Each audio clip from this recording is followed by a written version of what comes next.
Good evening. I'm Courtney Graham with the Engagement Programs Department at the Art Institute of Chicago. Welcome to today's member lecture on the occasion of the exhibition, Fantastic Landscapes, Hokusai and Hiroshige. We're so glad to have you joining us virtually. And while we hope that this digital format can offer a chance to stay connected to the Art Institute from home, this program is being recorded. So if you'd like to revisit it in the future, you'll be welcome to do so. We'll begin with a brief review of some of the features we'll be using today.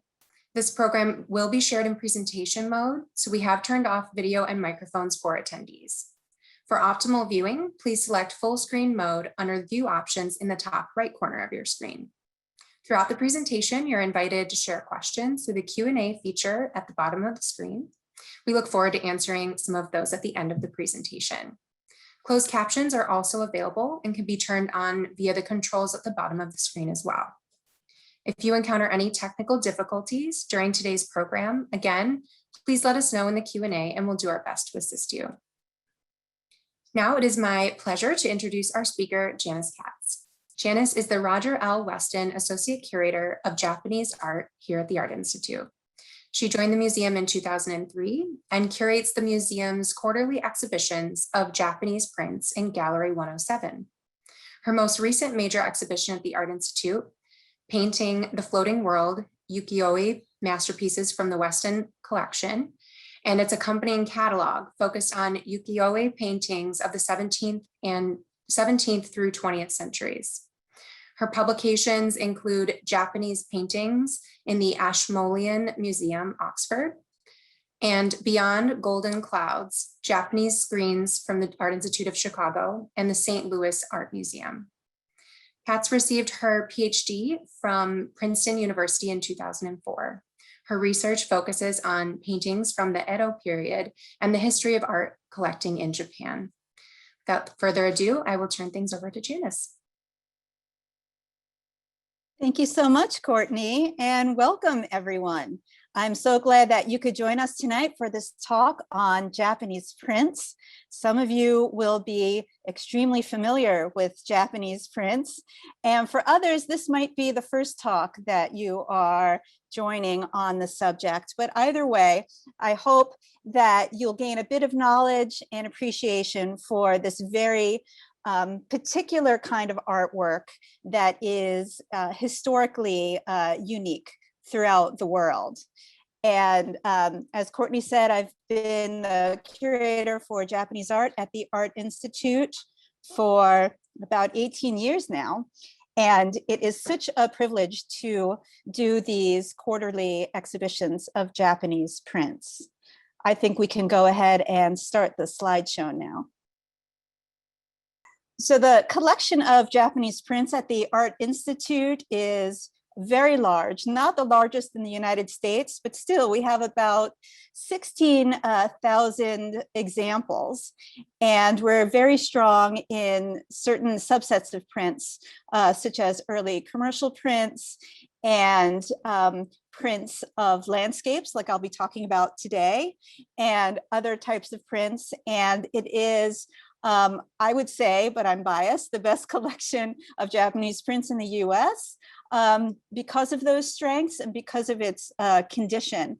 So overall, it is a very rich, very deep collection, and it is such a privilege to be able to curate these quarterly exhibitions in our Clarence Buckingham Gallery for Japanese prints. In order to welcome all visitors to the museum to see different parts of our collection. And it's also a privilege to welcome scholars throughout the world to study our collection. And I've learned a great deal from them over the years. The exhibition that we have up right now, that's the topic of our talk tonight, is Fantastic Landscapes, Hokusai and Hiroshige. So this show focuses on two artists who are working a generation apart. Hokusai, who is a very well-known name, I would say a household name almost, whose work I'll be featuring from the 1830s. And then a generation later is Hiroshige, whose works in the exhibition are primarily from the 1850s, but both of them together are these masters of landscape prints. Tonight, I will only be talking about hokusai. Of course, you could talk for hours and write many books and have classes on the entire subject of hokusai. So it's a bit much to focus on two artists, but I'll be focusing on hokusai tonight. And I think you're in for a treat because the works that I'll be featuring, mostly from the exhibition, are those that are the best of our collection in terms of the preservation of bright colors and as well as their condition. And so it really is, some of the real gems of the collection that we have at the Art Institute. Can I have the next slide, please? So here is a shot of one wall of the gallery in the exhibition that we have now that I just took with my phone yesterday. So this gives you a little bit of a teaser. Hopefully you'll come and see the exhibition for yourself. As you can see, you can get right up close to all of these images and really see the materiality, the paper, the color, right up close in the lighting. So I do hope you come and enjoy these works for yourself. And the show going to be up until October 11th. Can I have the next slide, please? So as I was saying, I'll be focusing on the artist Hokusai tonight. And Hokusai is probably the best known Japanese artist worldwide. And of course, he is known for his iconic work of art, this print, which is nicknamed the Great Wave. Its official name is Under the Wave off of Kanagawa, but everyone knows it as the Great Wave. It has such an afterlife. It has inspired musical compositions. It's an emoji. Why is it so iconic? People ask me that, and I try to come up with an answer. I think it's the way that something that is so ethereal, like water, but so common, has been captured here in attempting to show its movement, and the frothy fingers of the waves look like these little moving tendrils. So the wave looks alive. And the color as well has such a great impact, right? It is this blue. I'm going to be talking a lot about the color blue tonight. The blue that you're seeing is largely this imported blue. It was called Berlin blue or Prussian blue. And it was in Japan before the 1830s. But this is when it became reasonably priced enough to use ubiquitously in Japanese prints. And so that coincides with Hokusai's great draftsmanship in creating these images. Now, one thing that you might not realize at first when you look at this image is Mount Fuji, which is quite small, sort of in the center there, being overpowered by this great wave. But this print is from a series of prints, all focused on Mount Fuji. Mount Fuji is the subject of that series, 36 views of Mount Fuji, of which there were actually 46 prints made because it was so popular. And while the Great Wave is not in the exhibition that's on view tonight, other prints from these 36 views of Mount Fuji are, and I'll be talking about them. Can I have the next slide, please? So here is a self-portrait of Hokusai himself. And this was done in 1835, so just after the time period when many of those 36 views of Mount Fuji had already been issued. Here he is in his mid-70s, and he is casting himself as a fisherman. There are two poems that are on this print. One of them has his signature. And also the figure himself really compares well to some self-portraits that Hokusai has done. So all of that makes us confident that this is a self-portrait done in print, and you can see that kind of wry smile and those tufts of hair coming out from the sides of his head. And Hokusai himself was really quite a character. He went through many different periods in his life, many different artistic periods. He studied all different kinds of schools that were prevalent at the time in Japan. And he also changed his name a lot, over 30 times. And he also changed where he lived. I think over 90 times. So, you know, he led a very frenetic life.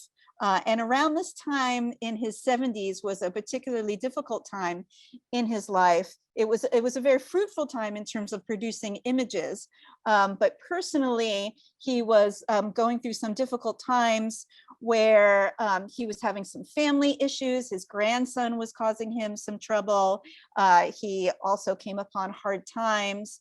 And so the series of 36 Views of Mount Fuji really comes at a time when he is looking to revive himself spiritually and economically as well.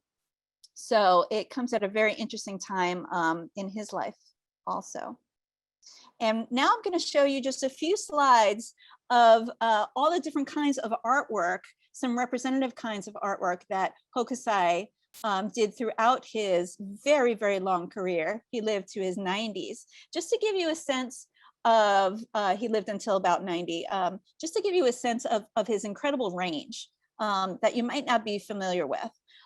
He did images of ghosts and demons, and here what I'm showing you is this really fantastic image of this ghost peering over a mosquito net at the couple sleeping beyond, you know, very, very eerie.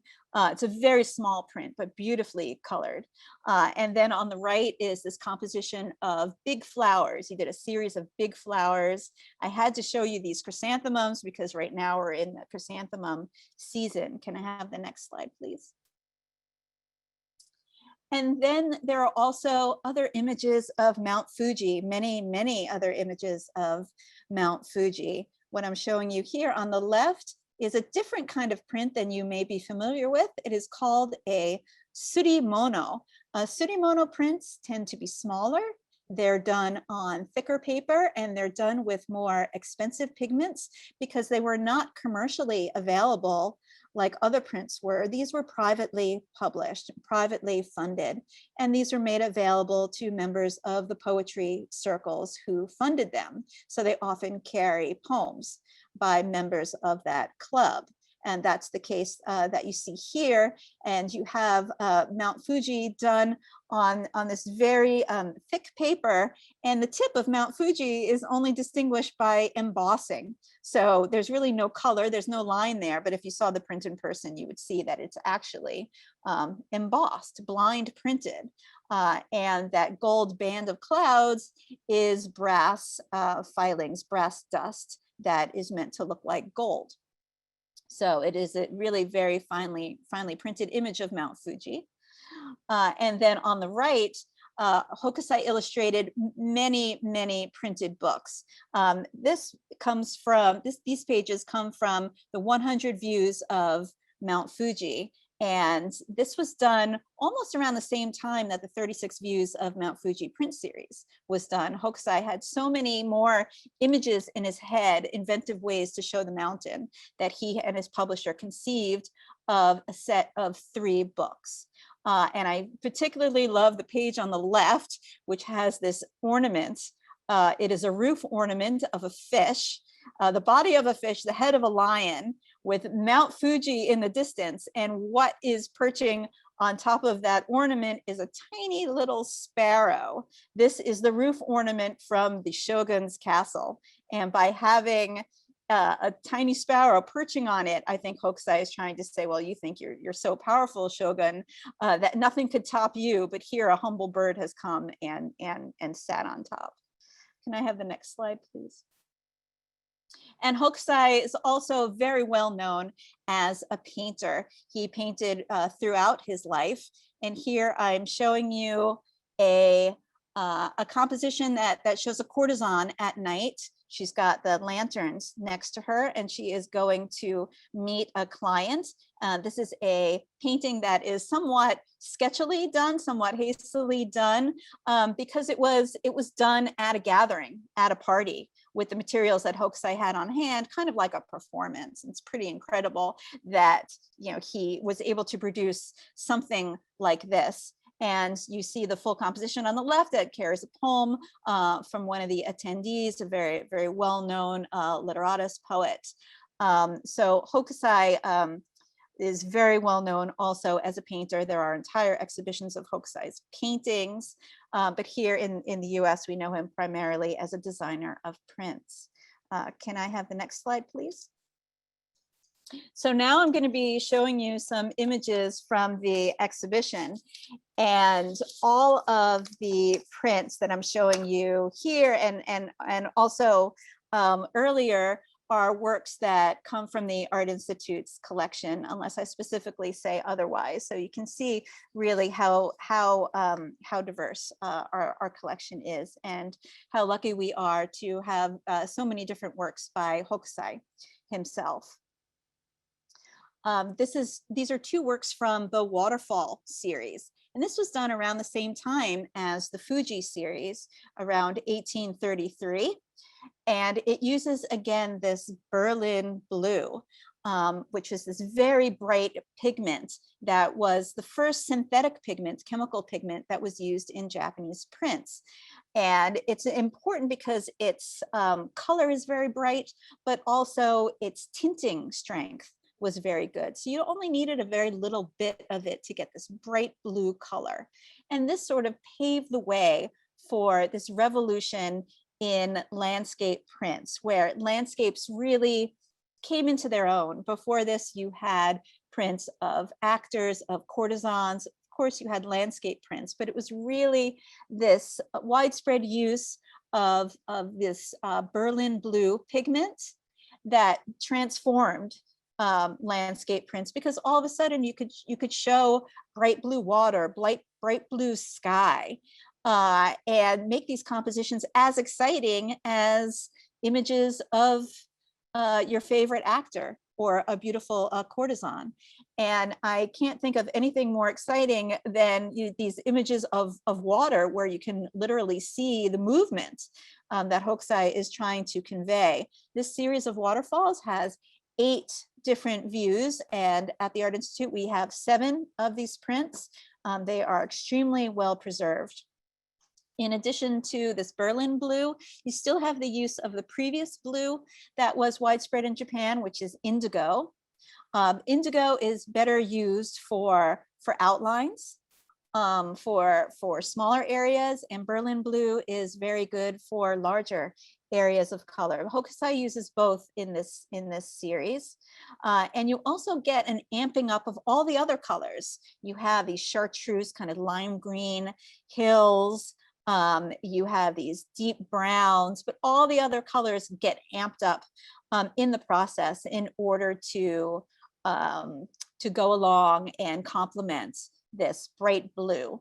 The fall on the left is one of my favorites. It's Amida Falls. It refers to the Amida Buddha, and that round area stream from which the water is falling is meant to be evocative of the Buddha's halo, or sometimes it's said the Buddha's eye.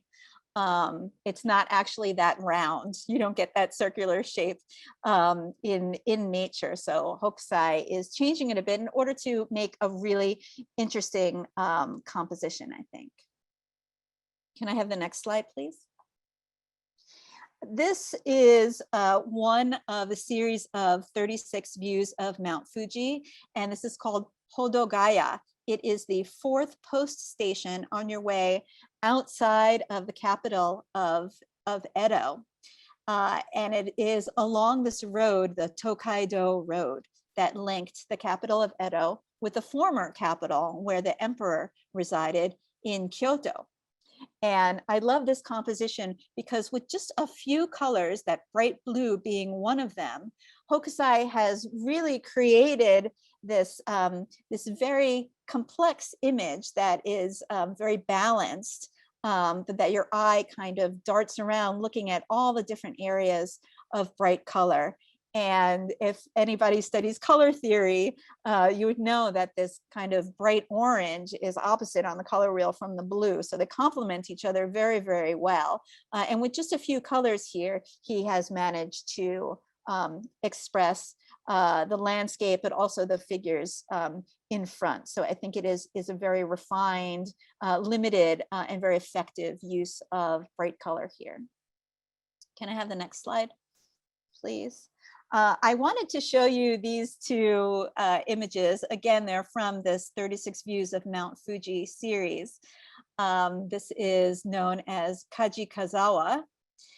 And these are not in the exhibition, but I use it just to show you how important that blue pigment really was. These series, these 46 views of Fuji, were issued in groups. And we believe, and when I say we, I mean scholars. And when I say scholars, I pretty much mean Henry Smith, who has done a lot of research on the color blue and the use of Prussian blue in this period, have determined that these compositions were first issued all in shades of blue in order to feature that new pigment. And in the Art Institute's collection, we have one of those that I'm showing you on the left. In Japanese, these are called aizurie, which means a blue printed picture, literally. And some of the images in the 36 Views of Mount Fuji series are done all in blue. And then they are reissued later on, sometime later. We don't exactly know when, but in their second or third editions, color starts to come in, and you get the green for that boulder there, that rock that's jutting out, and then you get some color in the sky as well. So movement is very important in Hokusai's compositions, and many people cite this image as one in which you can also hear the ocean. You could hear the roar, and sound is also very important for Hokusai to be able to evoke with these images. Can I have the next slide, please? This is one of my favorites from the series. And it's interesting that this is not one of the original 36 images. This is from that set of 10 that was produced after the original 36 because the series was so incredibly popular. And this set of 10 shows the back of Mount Fuji. And here, Fuji is seen kind of between the blue and that yellowish peak right in the middle there. This is considered the back, if a mountain has a back, but this is considered the back of Mount Fuji. And here I think the colors are have a bit more of a range to them, but still extremely pleasing. And you have that blue definitely foregrounded. One way to know that this is from the last group of 10 that was issued is because the outlines are in black. The rest of the series, the outlines are in blue, which is a very, again, distinctive feature from this series. Can I have the next slide, please? Scholars believe that this is the very last image that was issued from the set of views of Fuji. So if we're counting, it would be number 46, because you don't see Mount Fuji at all. You have these pilgrims that are climbing up Mount Fuji. You're actually on the mountain itself. So you don't get the perspective of actually seeing it from a distance. And they are going towards a cave in the upper right. And this is believed to be the cave where the founder of this Fuji cult, there was a cult that believed in the spirituality of the mountain. There was a deity who resided in the mountain, and the leader of that cult was known to have meditated and actually went on a fast in this cave. And so it is a holy site. And so many believers of this Fuji cult actually make a pilgrimage to go to this cave in the mountain. And that's what we're seeing here. It is very likely that Hokusai himself was a believer in this cult. Certainly he believed in Fuji as a symbol of immortality, and perhaps one could even go so far as to say that his constant sketching of Mount Fuji, creating new and inventive compositions, was a way for him to try and capture some of this immortality for himself. Hokusai has a very famous quote in which he says, if only I could live to be 110, then every stroke of my brush, every line would be as if alive. And that is a quote from his book of Mount Fuji images. And so he very much, I think, identified with the mountain and strove for his own immortality. Could I have the next slide, please? And this image in the exhibition is known as Red Fuji. That's its nickname. This image is actually better known than the Great Wave in Japan. So this is equally a very famous image. And we have two different editions of it in the exhibition shown side by side. Its official title is A Mild Breeze on a Fine Day. And here you see Fuji with a red cast, only the mountain, majestic, singular. And this red cast is something that is actually found in nature, especially in the summer, early fall, in the early morning at sunrise. Mount Fuji can have a reddish cast to it. But the coloring of the images from the earliest impressions to the slightly later impressions differs quite a bit. So what I'm showing you here on the left is what we believe an earlier impression. It has a lighter shade. This is not entirely due to fading. This is actually a lighter shade of red, a different kind of gradation from the green to that orangey red to the brown at the top. That gradation is a special effect, a special technique in Japanese prints called bokashi. It is not something that's carved into the block.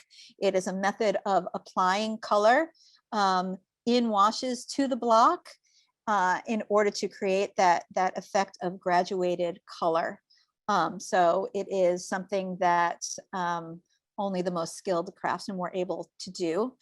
And you see the lighter color on the left. And it's quite rare to have an edition of Red Fuji with this lighter color, but it just shows you the care with which these colors were chosen and printed. And Hokusai himself must have had a hand in choosing which colors and how they were applied in this series. Many times artists do not have that kind of say in the finished look of their prints. It was really the publisher who set the look of the print, chose the pigments, made sure that they could turn a profit, that the production didn't get too expensive.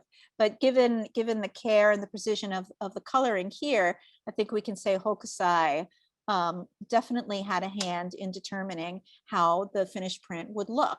And to my eyes, and you can say if you believe this as well, especially if you go to see the exhibition and you see the print itself, to my eyes, the lighter color makes it seem as if there is more depth. It is quite a linear expression of the mountain, but the color is what gives it volume and depth. And I think that is more successful on the left in the earlier image. On the right is the standard impression, where you have the darker red color and all the other colors are amped up and they're brighter. This image was enormously popular.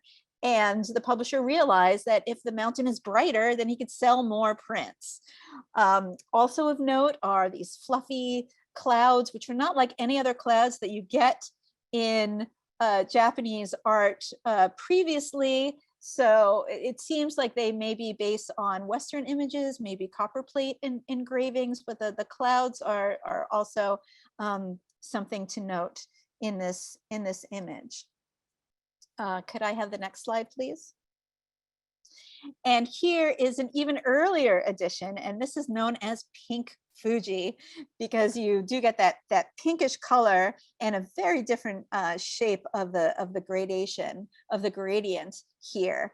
And there are only a few of these known, these Pink Fujis. One is in the Smith College Museum of Art that I'm showing you here. The other is in the Musée Guimet in Paris. And this is believed to be the earliest edition or an earlier edition of the print, I should say. And thanks to the research by conservation scientist Capucine Korenberg, who is coming out on an article on this subject, we know for sure through her analysis of the pigments and the printing process that indeed Pink Fuji was an earlier edition. And if I could have the next slide, please. And here's a photograph that shows you that Fuji in actuality can have a pink cast to it. I got this off the internet. I think that the color was probably doctored a little bit, but in reality, Fuji can be pinkish red. Can I have the next slide, please?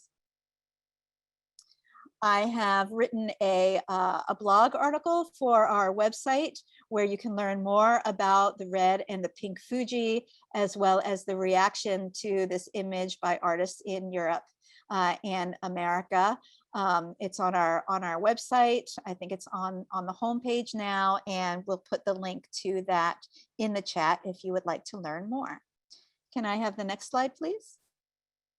And here, what I love to do is to show people all the different editions that we have at the museum of the Great Wave, just to drive home the fact that this is a print. It was created in multiples. There are tens of thousands of prints of the Great Wave that exist. It's a matter of which ones were printed earlier, which ones were printed later. From the blocks, there are about 8 blocks, wood blocks that were used, one for each color, one for the outlines that were done in blue.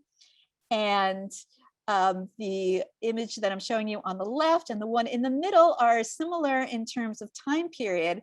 The one on the right that actually still has the unfaded pink sky, we believe is a later edition. And that is confirmed, if you can see, by the shape of the light blue in the wave that is closest to the foreground. Those light blue shapes are different. That's because the light blue block was destroyed or lost, or it became unusable after being printed so many times, and a new block for the light blue was carved. And so you get those different shapes, but all the other blocks are original. And this begs the question, what is an original print and what is a facsimile? Well, you can have an original print made as long as you still have the original blocks. It could be decades after the artist's lifetime. A facsimile would be something that is made with recarved blocks. And I could talk about these 3 images for a long time, but we have limited time today. So we'll move on to our last image, our last slide. And here I'm showing you a print from the series of images explained by the wet nurse. The title of the series, Poems Explained by the Wet Nurse. And these are images based on Japanese classical poems where Hokusai has whimsically created an image, sometimes linked to the poem, sometimes not. Sometimes you understand, where the link with the poem comes from. Other times it makes no sense. But the images are in the exhibition because of their wonderful use of a very deep and very rich color. And you can see that the palette here is quite expanded. And we're a little bit later in time period. Here we are, 1835, 1836. And this is kind of the pinnacle of the use of bright colors for Hokusai. after this series, Japan had a financial crisis. Many of the publishers went under. This series was never completed, actually. We have drawings done by Hokusai that were never made into finished prints. The publisher just didn't have the funding to finish. So this is kind of like a dramatic end and climax to this use of bright color for Hokusai in the 1830s, which of course has this wonderful afterlife in the prints that were collected by those in Europe, especially the Impressionist painters, who were seeing this particular period of stark, bright color in images by Hokusai and Hiroshige. But it is a very particular and very short period in the whole history of Japanese prints. And the next slide, please. We're almost out of time. I want to leave some time for questions, but I wanted to let you know that the print exhibition that's coming up next in October is on 20th century art, abstract images by Onchi Koshiro. And this is an exhibition that can only be done at the Art Institute because of our wonderful collection of prints by this artist. And that opens on October 16th. So I hope that you will come to the museum both to see the landscape exhibition as well as this one on abstract works. And I'm very happy to answer a few questions from the audience. Thanks so much, Janice. Yeah, we've gotten a bunch of wonderful questions coming in, so we'll jump into those. The first question, is the Great Wave actually part of a larger print, possibly with something, some imagery of the coast or a harbor off to the right? Or is there a version like that? So the version that I showed you is the actual frame, that is the actual wood blocks, and there might be a slight margin on some of the images, but that is the complete image. I mean, there are other iterations that were done by Hokusai himself and by others that show the Great Wave. So there are many other compositions that you may call to mind, but that particular print with those wood blocks is the way I showed you, except for perhaps a margin that was missing. Great, thank you. This person asks, are all three versions of Red Fuji taken from the same wood blocks? There seem to be some differences. Yes, the images that I showed you are all from the same wood block. And I think that the difference that you may have noted, of course, is in that bokashi, in the graduated color, which makes the gradient makes a very different shape. And that was done by hand, by applying color to the block in a different way. That was not a feature that was carved into the block. So if that's what you're referring to, then I can say that the blocks that were used were the same for all the images that I showed, unless you have looked extremely carefully and have noted some difference with the lines, in which case I should go back and do the same. So please let me know. Thanks, Janice. This question is about the self-portrait as a fisherman. Wondering if the other poem in the work was written by Hokusai's daughter? Yeah, that is a really great question. The other poem is signed with this word that basically can be translated as the drunk. So I believe that people think Hokusai is responsible for that poem as well. Although I haven't looked into the scholarship around the poems before this talk. So I do know that his daughter is known to have authored poems. I don't think it's this particular one. She of course was an artist and she helped Hokusai in his studio. So you're not far off. A couple of questions related to if Hokusai lived near Mount Fuji or traveled to Mount Fuji often, and if that was very popular for people to make that trip, and if the artist did so. Thank you so much for that question about travel, which is something that I meant to talk about, and I didn't get a chance to, because landscapes were so popular in this period because people did travel. You had this new road system that people could use, and they would travel for business or as pilgrims. And yes, Hokusai himself traveled and lived in many places around the capital from which you could see Fuji, and he also lived elsewhere in Japan. So I don't know how often he traveled, but certainly this idea of being able to show Fuji from all these different locations, being able to see the mountain from different locations throughout the city and outside the city is something that he would have been familiar with. A couple of questions about production and whether these would have been made in a workshop, possibly with studio assistants or apprentices. Could you talk a little about what the process might be? Sure. There are many skilled craftspeople that go into the finished print that we see. In the 19th century, the period that we're focusing on, it really was a whole host of professionals, from the publisher, who was the one who sort of masterminded everything and brought all these people together, to the artist. Usually it was the publisher who commissioned the artist and had the artist do a drawing, and then that drawing would be worked up into something that was finished with very clear lines that could be then pasted down onto the wood block and carved through by someone who was skilled, or many people, actually not just one, skilled as carvers, in order to create what we call the key block, which is the block that has the outlines of the image raised.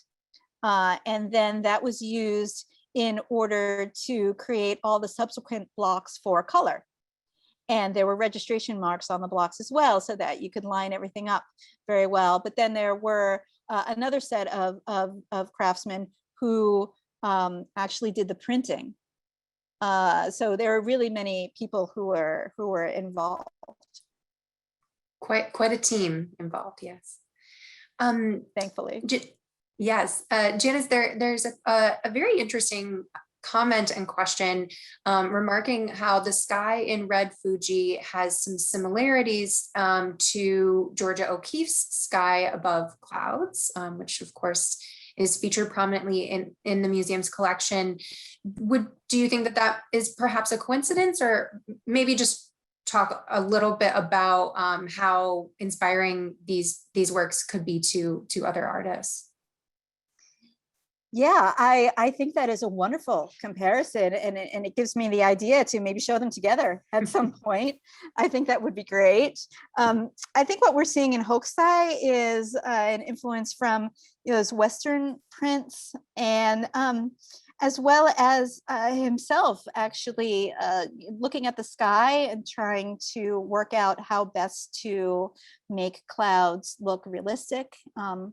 And evocative of beautiful weather. I mean, it's called Fuji on a fine day. And we've had that weather the past couple of days, and we've seen those clouds just the past few days. So it's really Hokusai looking for a new kind of language, and not relying on this kind of these set models that were there for him in Japanese art, historically.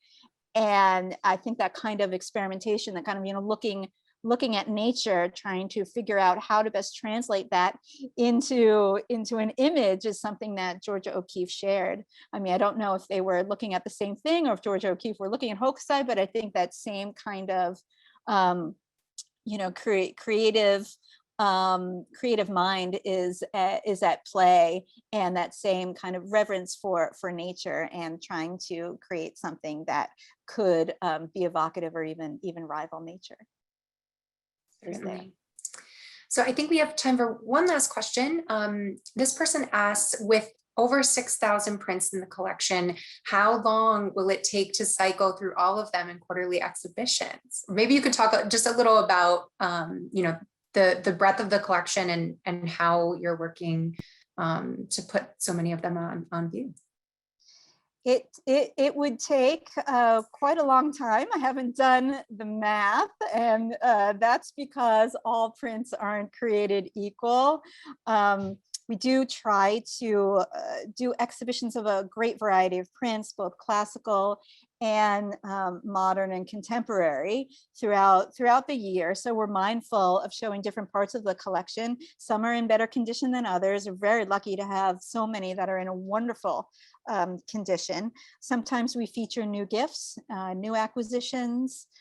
Other times we feature works that resonate with events going on throughout the city. Like for Frank Lloyd Wright's 150th birthday, we had prints that were that used to be in Frank Lloyd Wright's collection on view. So, you know, we're not cycling through everything methodically, and it really changes from year to year. But the collection is vast.